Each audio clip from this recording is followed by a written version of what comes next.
أهلا بكم في استثمر بودكاست. أنا ندى صالح ومعي بعض من ألمع الرواد في المملكة العربية السعودية في مجالات الأعمال والاستثمار والمجال الأكاديمي. Hello ladies and gentlemen and welcome to Istathmir podcast. I'm your host Nada Saleh, bringing you the most inspiring talks from some of Saudi Arabia's most prominent entrepreneurs, academics and business leaders. Today we have Mr. Sayyid Aghil Baaghil. He's a marketing strategy consultant, brand activist, renowned author, and media figure. He has been described as being an indomitable force in the field of marketing, a maven of industry. Baaghil's dedicated pursuit of innovation and remarkable results have earned him the position of being one of the most respected strategic marketers in the Gulf region. Baaghil has published two books, both available at all major online book vendors, entitled Eccentric Marketing and Power of Belonging.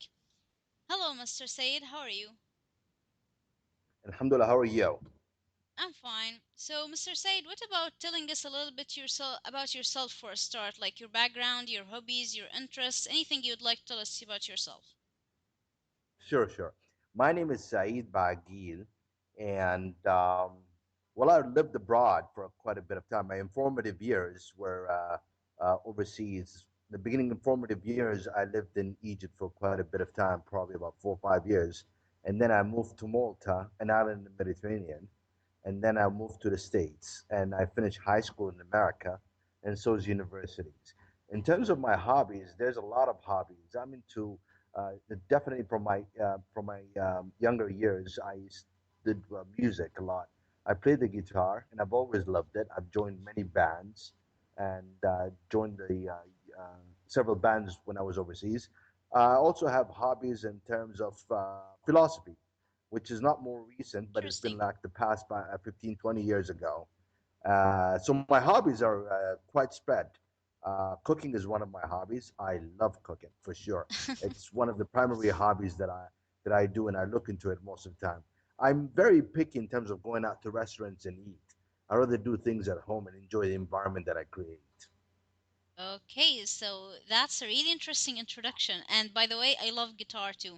And I'm sorry for pronouncing your name wrong in the beginning, so it's Said, right? Saeed, yep. Yes. So you are a lover of strategic marketing. When did you discover your passion for this specific field in business? Well, with all honesty, when I joined the University of Maine as a freshman, I had no clue what I was going to study. Actually, I called my dad. Those days, like you had the payphone. I called my dad, and my dad used to live in those days.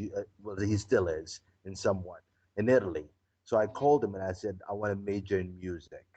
And my dad, being a Hadrami, he almost hung up the phone on me and almost beat me up if he had to stretch his hand through the phone. And he said, "No, how are you going to make a living out of it?" So I thought, and I started taking a lot of art classes.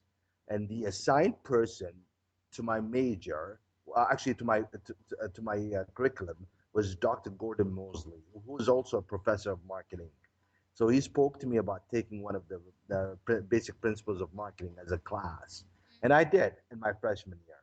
I sort of liked it, but then I went to further discussion on how logos are supposed to be more creative than just logos.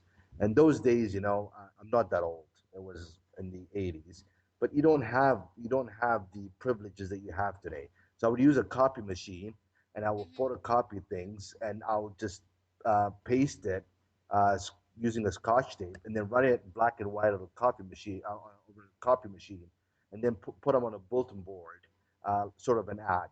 And what I did, the first element that really hit me was, and he noticed it, is that there was a celebration of Dr. Martin Luther King, and I did sort of a flyer, and I rented the ping pong lounge so I can have my own club and dance event. And from there, it all started as choosing marketing as my major. Very interesting. So, how do you view the marketing playing field in Saudi Arabia? In Saudi Arabia, the marketing field is uh, look. There's a total misconception. First of all, Okay. what is marketing and what is advertising and what is sales? Most people Mhm. think that marketing is sales, which is totally wrong. Totally. we're off track in that sense. And the other part is the business owners or the CEOs. Most do not make the effort to understand what marketing is, and that's why when it comes to towards strategical moves uh, by them as the corporate strategies and their strategic objectives, marketing doesn't really play a role in it. So is it primitive yet? In some sense, we have to admit the truth. It is. Hmm. Is it getting a lot better? Yes. In the past 5.5 years, you do witness some sort of changes. Audience and clients are losing a lot of trust on what advertising has to deliver, and they're gaining a lot of confidence of the true meaning of what marketing is over the just sales. So actually, being a graphic designer, I know exactly what you're talking about. So do you think that the influence of young people in the kingdom and in the Middle East generally could possibly change the way corporations and business market themselves both locally and internationally? Yeah, well, look, it's a culture that spreads. I mean, it's how we observe things, how we differentiate things. Hmm. I'll tell you two examples. Do you know that at one time I had dreadlocks? Dreadlocks is a hair that is all tied up. All right, and that's the time when I created a company in Saudi Arabia called Logic that serves the food and beverage industry, and people were wondering how the hell is this guy surviving with his dreadlocks and so on? It's not that. It was just the personal preferences. Then when I started wanting to introduce the true meaning of what marketing is, and I wanted to visit several CEOs and explain to them, I had to speak the language and walk what I carry. So I went and dyed my hair blonde for 2 months. Did that work? That was a shock for them because, like I said, they read the name Saeed Baaghil before the meeting, and a totally opposite guy walks in with blonde hair and starts talking about branding and talks about marketing and all that. So, is there did I expect a sudden reaction, a positive one? No, I didn't. Did I get it eventually? Yes, I did, very much so. Not only that it built my reputation towards marketing, but Alhamdulillah Rabbil Alameen, I became an ear uh, to listen to, and I became the voice that they need towards marketing whenever there's a question towards their strategies or towards their brand. Okay, so you're not only a marketer person, but you're also a prominent author. Can you tell us a little bit about your books and what you have written? Yeah, but my first book was Eccentric Marketing. And imagine eccentric means differentiation. Eccentric means something out of the odd. So Hmm. that's why I put the cover of the book with my dreadlocks. I knew it's not going to sell much around here. Imagine a guy with a dreadlock, an author of a book that says marketing. How does knowledge and dreadlock go? They don't go together, but it was eccentric. My second, which talks about the importance of branding towards the Arab CEOs. But my second book, which is The Power of Belonging, is about brand philosophy. It's a total different angle. Most people think brand is just a logo part of it. No, I'm talking about the brand culture. I'm talking about the brand experience. I'm talking about the total brand perception and how a brand can be can travel through your human senses, all the five human senses, and lives in the heart of the audience, which is the total power of belonging right there. And remember one thing, Yeah. the word belonging itself is the most powerful word because I belong to my parents like you belong to your parents. You belong to a university. You belong to a country. You belong to a religion. It's so powerful that a brand has to be the same process. It has to belong. A brand cannot just float. It needs to belong, and that's by defining who your audience are and what your brand should serve them as in terms of a union. I would really like to read these books. Where can we buy your books in Saudi Arabia?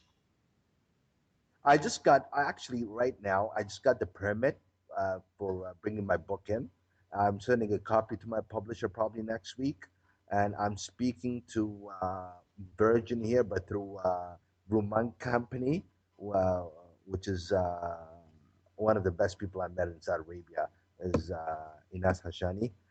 She's handling that for me right now, and also doing a book signing event with Ruman Company, Nas and Mari, inshallah.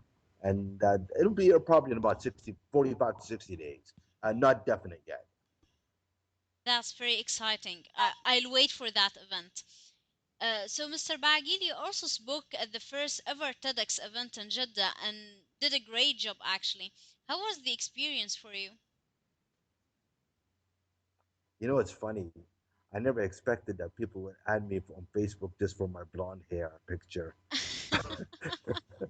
but but it Okay, seems but it it wasn't the seems like picture in my my blonde case. hair.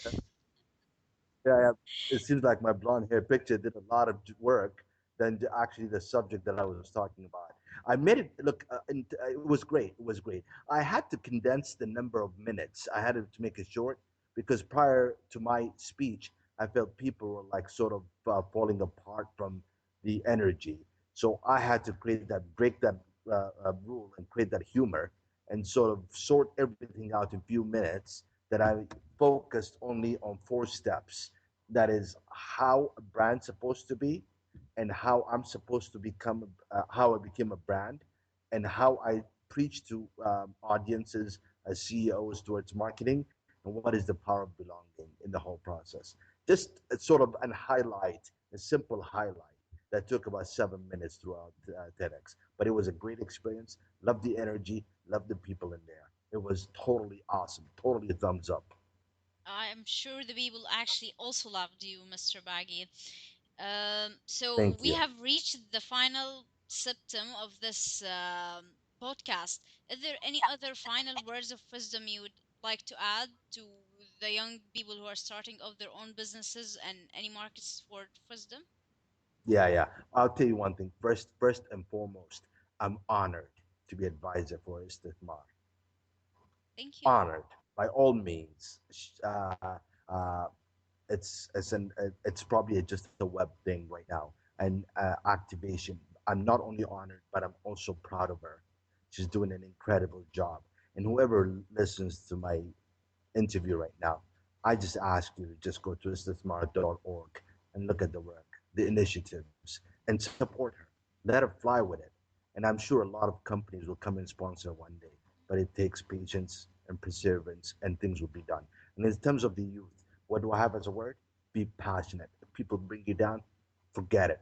Lock your doors, close your ears, drive, believe in yourself, and deliver. And if you don't believe yourself, nothing will ever take place. Do not act, be. Do not act and be. Words are easily said, but action takes a lot of work. And let action be the source and not the words. Okay, that's such a strong closing. So thank you so much, Mr. Baghi, for being with us today. It's always my pleasure. And do me a favor, do not dye your hair blonde. No, I don't plan to. Take care. Don't worry. Maybe purple, but not blonde. All right. Okay. It was a great having you. Thank you so much for the interview. Appreciate it. Thank you so much, Mr. Bagir. Bye bye. All right. Thank you.